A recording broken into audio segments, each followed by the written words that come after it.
जय श्री जगन्नाथ माँ जयचंडी cooking and stitching channel को आपण मानक स्वागत। आज आम माँ लक्ष्मी गुड़ पिठा प्रस्तुत करवा।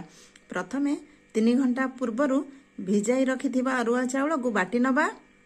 देखंतु बाटी नहीं आवश्यक सामग्री गुड़, छेना, कदली, पानमहुरी, नड़िया कोरा।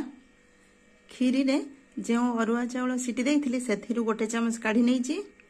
प्रथमे कदली चकटी नेबा, छेना सबु सामग्री एइथिरे पकाई चकटी नबा।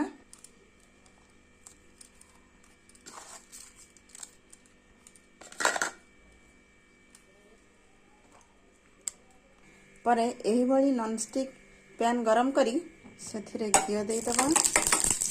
घियो गरम होई गलानी सेथिरे एही भली देई दबा। घोड़ाइबा नाही किंबा ओलटाइबा नाही। देखंतु होई गलानी एबे खाई नबा। एही भली 7टा करि नेबा। प्रस्तुत होई गला गुड़ पिठा।